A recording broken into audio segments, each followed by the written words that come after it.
So I think I made a pretty good recommendation 20 years ago. I look around this county and read stories about what goes on here, and you should be mighty proud. Boy, are you a hardy lot, though. I wasn't sure I would see anybody here this morning, and it's a packed house, except that table's a little thin over there, but it's a packed house, and I appreciate that, and I think the arts appreciate that. It's really wonderful to see. You know, I live now in Washington, D.C., and this would be Armageddon in Washington, D.C. You know, everything would be stopped for a week. So this is wonderful to see. So I want to thank Froma, and I want to thank Kevin, and particularly want to thank Janet for having me here today and for being such a great partner with Americans for the Arts and for the great work that you're doing here. Now, it's not often that I'm asked to do a 2-hour presentation on cultural policy in America at 8 a.m. On a Tuesday snowy morning, and Janet tells me that that will not be happening today either. But I have been given about 10 minutes to talk to you about a variety of things that relate to arts and business and the advancement of the arts in America. I want to say a special thanks to Jeff, who is the manager of the Ritz-Carlton. Is Jeff here? So I want to say a special thanks to Jeff because I think that there's no better place to weather a blizzard in comfort than a Ritz-Carlton hotel. I also was talking to Janet, and we have 5,000 arts councils, actually 10,000 across America, and 5,000 that we work closely with. And I think every one of them should have the goal that was one of Janet's goals, to have a Ritz-Carlton a block away from the office. Because that, you can see what a partnership that is here. But what I want to particularly say is that this hotel is a great example of the kind of partnerships that we're talking about. If you walk through the hallways out there, you see that this is marked as a destination because of great original art on the walls, great sculpture outside. I woke up this morning to Rhapsody Vermilion, an original print by an artist, Dorothy Gillespie, number 116 out of 123 on my wall, beautiful over to the left of the bed. Every single room has that kind of artistic connection. And what it does is it makes this a competitive advantage to other hotels. It makes it a destination that you want to return to. And so that, I think, is symbolic of what we're talking about here in terms of partnership. Now, Americans for the Arts, this organization, it was formed in 1960.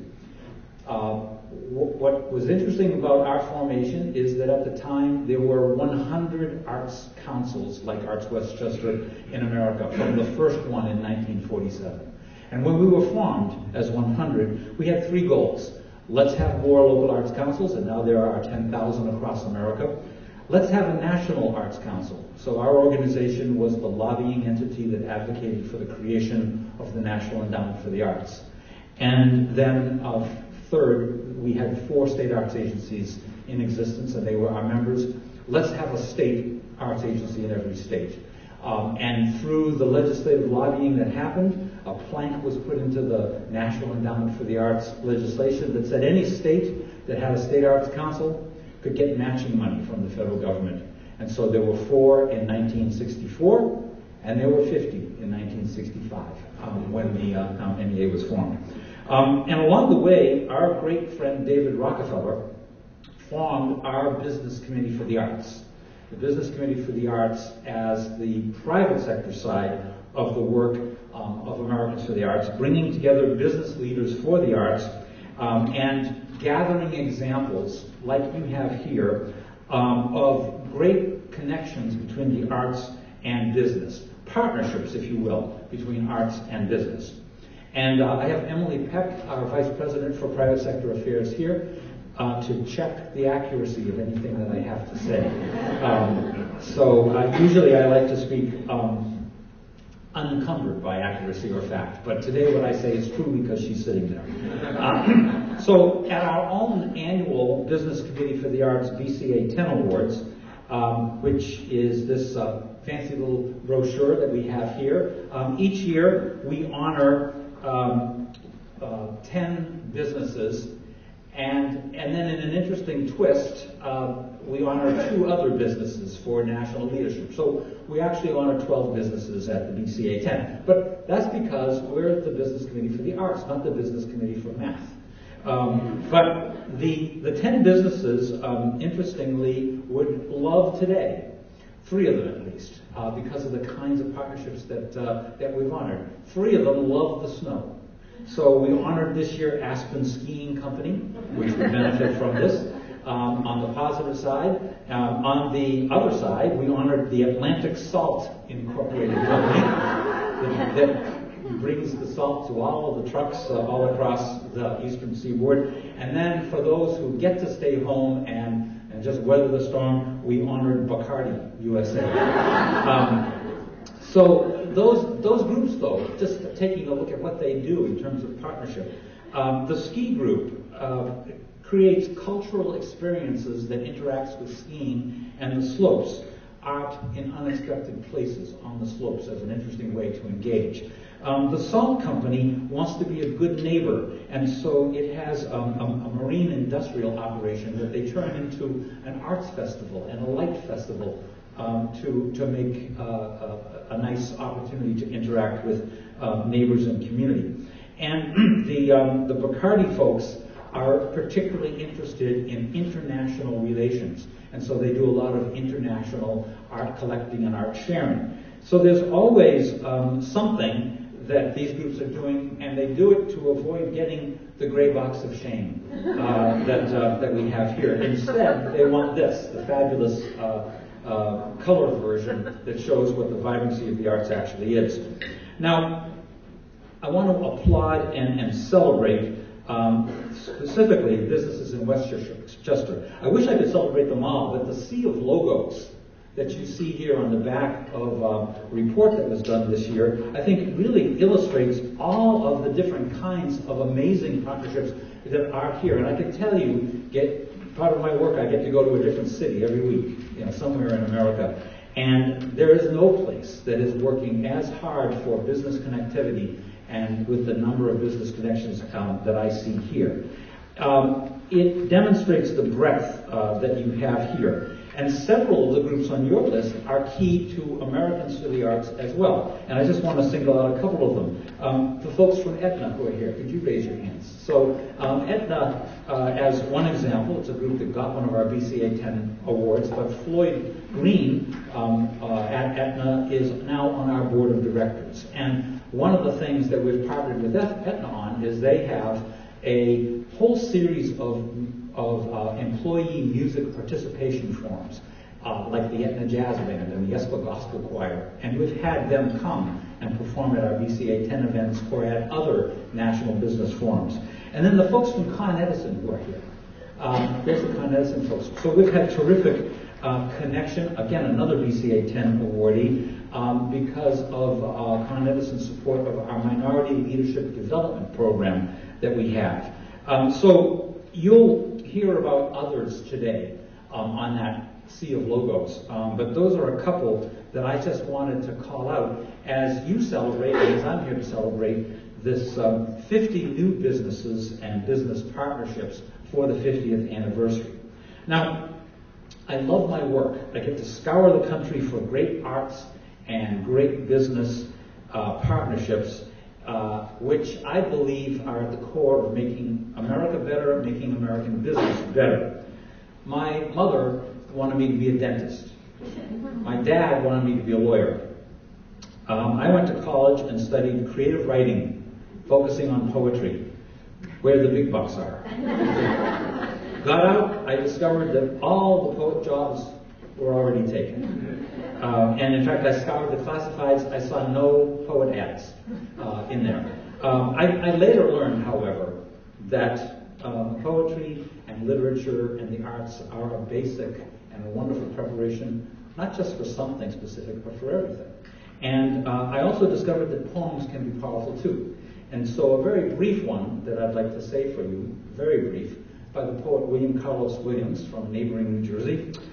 And it is this. He says, "It is difficult to get the news from poems, yet men die miserably every day for lack of what is found there." Men die miserably every day for lack of what is found in poetry. Art is important. Art is important as a partner in solving some of the great social problems that we have today. If I am in conversation with the League of Cities or the U.S. Conference of Mayors or the National Association of Counties, they all pretty much, in their annual surveys about what's keeping leaders at the local level up at night, they all agree on the same things. The first 3 or 4 things are all about jobs and the economy. And then it's about crime, race relations, education, health issues, infrastructure. Those are the things. The arts are not on that list. But partnership, and I'm very proud to see our logo up there with your logo, partnership is the key. Because the arts can be part of the solution to every one of those problems. And America slowly and perhaps unknowingly believes that too. Wall Street Journal called America recently a nation of culture. And so if the Wall Street Journal says it, we here in this room know it must be true. But what they said were the indicators was that public radio had tripled in the last 20 years. There's more high school diplomas today by 8-fold than there were in the 50s. But the big one was that in the last 10 years, sales of Red Table wine had grown by 150%. So, Janet, all those wine and cheese receptions, very important to the cultural and economy of the nation. But in America, arts has been, in my opinion, a series of surges forward and big setbacks in this very practical nation. First big setback, 1620. Pilgrims, followed by Puritans. You've seen the pictures. This was a grim group. They outlawed music, they outlawed dance, they outlawed theater, they outlawed the visual arts, they even outlawed certain colors, like the color purple, so that New England landscape 400 years later still reflects some of that thinking and some of those policies. Just last week now, 400 years later, I had a letter in the New York Times co-signed with Robert Redford, who we partner with on a lot of things, and it was a letter that was contesting the Congressional Budget Committee's take and statement that art benefits only the rich. So the same difficulties, the same problems in a practical nation of understanding the value of the arts that we had 400 years ago, we're still working on today, which is why there are groups like Americans for the Arts at Arts Westchester. And yet, General George Washington, way back in those days, loved theater, and he used to commission plays like Addison's Cato before battles, before Valley Forge. The arts as a partner to solve a problem. The founding fathers, through literature, often used literature to come up with quotes that we know as great American quotes, like "Give me liberty" or "Give me death," or "I regret that I have one life to give for my country," but both influenced by lines in plays and literature of the day.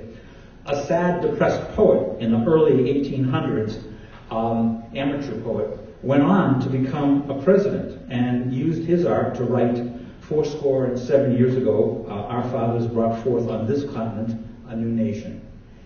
Perhaps the greatest poem in the American language. The partnership movement that we have, that you have here and that we have, tries to celebrate these kinds of connections between business and the arts and how together we can make for a better nation. And we have some interesting examples. We have hundreds of them on our website, either the Americans for the Arts website partnership movement or directly to the partnership movement. And I'll just throw out a few of them from other places around the country. Unexpected places like Kohler, the Kohler Company. They make porcelain products like toilets, like the ones up in my room in the Ritz, are Kohler, I noticed. And they're in Wisconsin. But one of the things that they've done since 1974 is to have artists in residence come in and work in the Kohler operation. Porcelain artists who get to use the really huge equipment that they're working on And then the employees get the benefit of seeing some creative work happen right in front of them. And Kohler claims a lot of new product development and creativity has come out of that. Or take Payless Shoes. Payless Shoes wanted to expand its market share, and they partnered with American Ballet Theater, ABT, the great ballet company, and they thought about shoes together. And what happened is that the ballet company and all dancers have come now with better product, better shoe, and Payless has a whole new product line to offer. We talked about Line Financial in Kansas City, who came up with a rock and roll band to represent the enjoyment of the employees, but also to represent the company in a fun way, a financial management company. And so the band is called Toxic Assets, and they seem to do pretty well. So there are many, many others, and in the interest of time, I'm not really going to go into them. But what I want to say is that you travel into any town in America today, and if you pay attention in any town, you'll see that the airports and the ports of entry are animated and branded and made unique by art and made competitive by public art all across the country. That's why there are so many 1% and 2% for the arts programs throughout our nation. You go to downtowns, like this downtown, and you'll see the development of downtown anchored by arts institutions and arts facilities and renovated buildings like the home of Arts Westchester. You'll see neighborhoods revitalized, and right along that revitalization path you'll see galleries and studios and theaters. This is written about but often forgotten about. You open any paper and you will see that other nations are competing with the United States, wanting people from Westchester to spend their money in Chile on Chilean art and coming to see their museums and enjoying their visual arts. And so we, in our own self-interest, need to make more partnerships with business and the arts. And you will see places like the Ritz-Carlton Hotel, everywhere you look, use the arts, like those lights that you see right above you there, uniquely and interestingly making this meeting room something to remember. Businesses in Westchester see this. I've seen it in the materials, and I wish I could talk for 2 hours about it.